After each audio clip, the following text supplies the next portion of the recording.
Hey, 10-minute daily reality check. David Wygant here with my good friend Obi. We're going to talk this Monday morning, the 24th of July. Obi, 24th of July. I was thinking about it. We're already halfway through. Like more than halfway. I mean, it's August in a week, and we've done exactly what you and I always said. The second, and I've always said this, the second you hit July 1st, which is my birthday, the second half of the year flies. Yeah. Like it just wants to get to Christmas as fast as possible. Yeah. It's like all of a sudden it sees Santa in the rearview mirror and goes, man, we're going to go hit it. And of course, by now, most people, those New Year's resolutions, they're working on next year's. Because if you think about it, there's that summer resolution period. Mm-hmm. This summer is going to be the best summer of my life. This summer I'm going to go and meet somebody. This summer I'm going to go and finish that book I was writing. This summer I'm going to go and hike Mount Kilimanjaro. And you know what? I love people and all their goal-setting dreams. I think human beings are very funny people with their goal-setting dreams. And I think most people fail because they don't have anybody pushing them. So today we're going to talk about something really interesting. There's a bro code. Yeah? Yeah. What's the bro code? That's the thing. We got to determine what the bro code is. Okay? Now, for instance, okay? You got a bro. Yeah. You know him barely. You barely know him, right? Barely know him? Is he a bro if you barely know him? Yeah, because we got to say that all men are bros, okay? Okay. So you've talked to him a couple of different times, and then you run into him, and he's in a full-blown relationship with a crazy ex. Yeah. Now, with your crazy ex. Right, your crazy ex. Now, we all have, in our lifetime, one crazy ex that we can literally look at and go, holy shit, I can't believe I survived that shitstorm with this person, right? Yeah. We all have it. Yeah. Some of us have multiple crazy exes. That's a problem. That's a problem, okay? So all of a sudden you see this guy and he's involved with the crazy ex. Yeah. You run into him with the crazy ex, you see her crazy eyes, you see her manipulation working on him because he's under the same influence you were. Remember that influence? The spell. Right? That spell. Yeah. A listener the other day called it, obviously you were one point, you met the wicked witch and you were under her spell. Yeah. Because they're wicked witches. They're beautiful on the outside and they're the most manipulative little witches on the inside, right? And you really hope that you can find Toto and say there's no place to home and they can melt into a puddle of water at the end of the movie, right? But they always resurrect. You can see them. Right? They're always resurrecting. They always find another dude. Yeah. Like there's a sucker born every day. There's always another dude. Yeah. And you wish them well, and then you see them. And then all of a sudden you run into them about a year later. They're maybe at a burger shop, right? And the guy's got the same dazed look you had. Remember that dazed look when you were with the Wicked Witch of the North, right? And he's got that same look, like, what the fuck is happening? Yeah. You can see their dynamic. You can cut it with a knife. You know that they're going into arguing zone. She's going into Witchville again. Yeah. She's going to be the bitchiest witch all over again. Yeah. Do you say anything to him? You run into him alone. He's at Whole Foods. He's dazed and confused, right? You can see a bro in fucking pain. Do you say something to him? I wouldn't bring it up. I mean, I think that if he wanted to talk about it, right? Like if he was like, man, and he brought it up, then of course I would listen and I would share my insight either from my experience or just whatever, right? But I'm not gonna just go out and randomly just hand him advice about what's happening without his, I don't know, I would say his consent is his talking about it, Sure, I may know because of my experience. I'm like, I'll be able to see it, but I'm not going to just throw it out there. I wouldn't want to make that first step. It's up to him, I think. Only if it was a close friend. Well, if it was a close friend, we'll go to close friend rules in a second, okay? Yeah. See, I think I would ask him how things were. Yeah. Because I truly believe that, I don't know, I think as bros, we need to stick together. Now, I'm not going to trash her. Yeah. Because she might be an entirely different person with him. Yeah. She might be the medium wicked witch of Kansas, right? She may not be as big of a bitch as she was with you. Yeah. But I'm going to ask him. I think I would say, hey man, I said, how you guys doing? I think I would put it out there. Yeah. As a friendly gesture. Yeah. You know, because, you know, and say, look, I always see you guys, and you just always seem like you're a little on the confused side. You know, I would put it out there and allow him to speak. If he doesn't want to share, then great. Because I'm not going to trash her and go, whoa, man, you look fucked up in there, man. Oh, shit, watch out for your wallet, right? Yeah, you know, you better go to sleep with one eye, right? You know, I'm not going to do that, but I'm definitely going to feel him out because I think we owe each other as men that bro code. Now, a friend. Let's say, for instance, okay, a friend is, you meet your friend's new girlfriend. And, you know, your friend's under the influence of a new woman, you know, and it's like, right? Yeah. And I got to tell you, the relationship I'm in right now, not in that influence. It's like I see somebody clearly for the first time in my life. It's one of the greatest feelings. I'm actually going to write a book on, it's called I Can See Her Clearly Now. And there's definitely ways to do that. But your friend comes at you and he's under, you know, I know when you're punch drunk, you'll come into my house and you'll be like, oh my God, I think I'm going to move to Argentina with this girl. I've known her for 3 minutes. So when you meet a girl for the very, very first time and your friend is under the influence of the new witch or the new potential love, and you see things very clearly about who she is and what, because she's not going to be on her best behavior in front of you because she already thinks that he's done the sales job. And you see something, what are you going to say to your friend? I would say I'll just tell him what I see. I'd be like, hey, man, and just be very honest and direct about whatever it is, you know? I mean, I feel like friends owe each other direct honesty and without any kind of baiting, without any need for him to bring it up. Because in fact, you know, when you're under the spell or you're punch drunk or whatever, you don't even often see what's happening, right? You don't often see it. And I think that a good friend is going to say things like that may be uncomfortable, that may not be the best conversation, that may not be the thing that they want to hear at the moment. Or maybe they do, but they're just not in the state to kind of bring it up themselves. And to say that, because I think good friends, close friends are mirrors. You know, they really are. Do you remember what you said to me one time?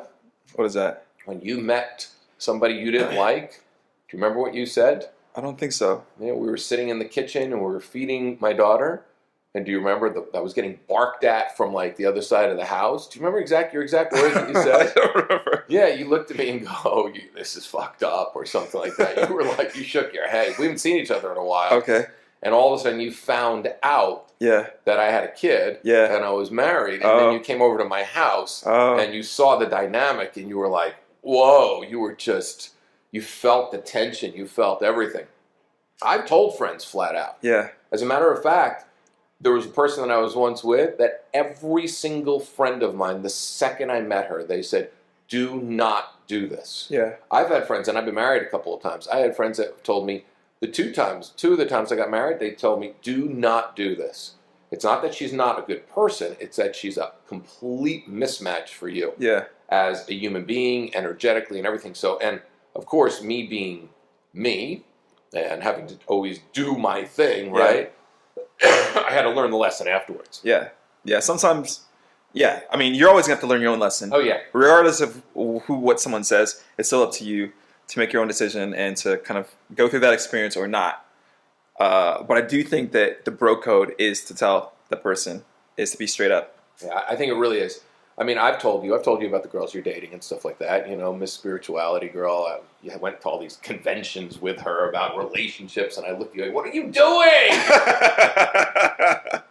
Yeah, I wish I'd listened at those times. I know. My friend John was dating this girl. You know, after a week, he says she wants 3 kids. I go, what are you doing? You don't want that. It's like we get under the influence of it. You have to want what the other person wants. Yeah. Otherwise, you're going to have consistent conflict moving forward.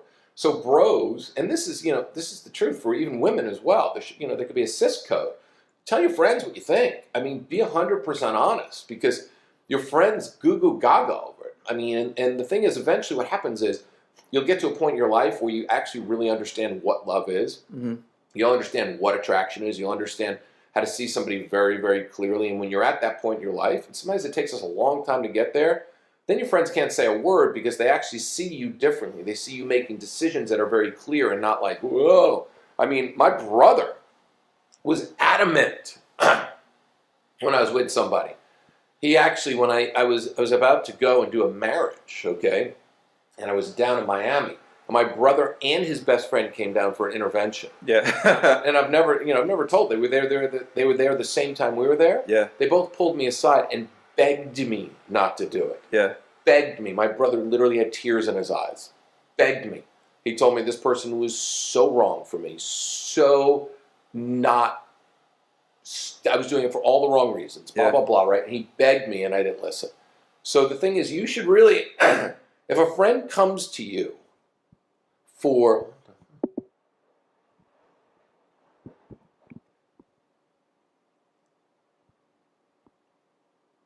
If a friend comes to you, sorry about that, the mic looked like it was going out. It was almost like, like I was a friend and something bad happened. But if a friend comes to you and they have information for you, and it's a good bro of yours, somebody who you're right, it's a mirror, somebody who reflects you, somebody who's been your best friend for a long time. As hard as it might be for them to say what they're saying, you need to listen to what they're saying. And you need to take a timeout.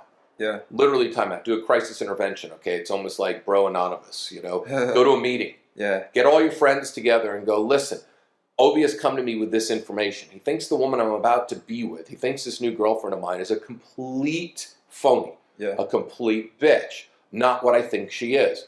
I'm totally in love with her. I'm under the influence of new woman. And, when you're under the influence of new woman, it's like, right? You're just all over the place. It's literally you want to take your friends and you want to get a meeting together. Have a meeting. Go to a fucking place, have lots of coffee there and cigarettes, like an alcoholics meeting, right? And just literally talk it out with them. I really want to know what all of you think. I want to, because you guys all know my patterns, right? Yeah. You all know what I've done before in the past. Am I making a mistake? What do you see? And this is the hardest thing in the world, I think, for people to do. What do you see that I'm missing? And I think it's really, really important for people to do that because it will save you millions of dollars in the future. It will save you heartache, stress, fighting over children. I mean, I could tell you, your future. Yeah. Fighting over kids, having constant stress. The worst thing in the world is having somebody who you shouldn't be with in your life for the rest of your life. I can't imagine. I can't. No. Me either. Maybe David Gant can imagine it, but David Wygant can't, right? My alter ego, David Gant, maybe has done that, but not David Wygant. He would have never done that, right? Yeah. Yeah, it's one of the toughest things in the entire world, having to deal with somebody who you never should have been with in the first place because you were under the influence. And let me tell you, love is beautiful. I mean, falling in love is great, but falling in love with the idea of love is what we do the majority of time. Yeah. This idea of love, right? Falling in love, when you're falling in love with your equal, is really important. It's something I tell people all the time, is that at the end of each day, do a review, because your bros are going to do a review with you. Do a review with your bros, your sisters, and do a review via texts. See what was said during the day. See what you might have missed. I do that now. I'm very cautious, and I do that now, and I go, oh my God, look at this beautiful text. Look at this part. Look at this. And I can see it. You can see the consistencies and the inconsistencies of a human being. And after a few months of knowing somebody, you can really see them if you actually see them for who they are. Mm. Because they'll take the representative down immediately if you do. There's no reason to impress anybody. So fucking here's to bro power, man, right? Yeah. Be a good bro. Yeah, be a good bro. I will have Obi on a lot this week, man, because he's back in Los Angeles. So he says permanently at this point. Yeah. Now, 2 years ago, you went on a journey. Uh-huh. I'd like to talk about that on tomorrow's podcast. Okay. I'd like to talk about what you learned on your 2-year journey of traveling. Because you've we've been friends for a long, long time. Yeah. I've never seen a more grounded version of you. Really? Yeah, and a more open, heartfelt version of you. And I sent you on that journey. Here's a tomorrow podcast teaser. I sent you on that journey when you were living in this place in Venice. And I said, this place will always be there. Mm-hmm. Go be and go figure out the rest of it. Yeah. And you've been on this amazing journey. You've met beautiful women and you've met cool friends and you had this great fucking talk with your uncle in Switzerland before you got on the airplane. You became executive platinum, right? I told you the American Airlines game, right? That's true. Right? I took it all the way to the top. You took it to the top, man. And even this year, you've made platinum. We really thought platinum this year would be a bitch to do. Yeah. And you did it. And you realize your upgrades next year are going to be a lot more. Yeah. Because most people aren't going to make the money amount. No. Most people aren't going to make it. You made it. And you've definitely done it. So tomorrow we're going to talk about the journey and how you've grown as a journey. We're going to talk about the importance of travel. 10-minute daily reality check out. See you tomorrow.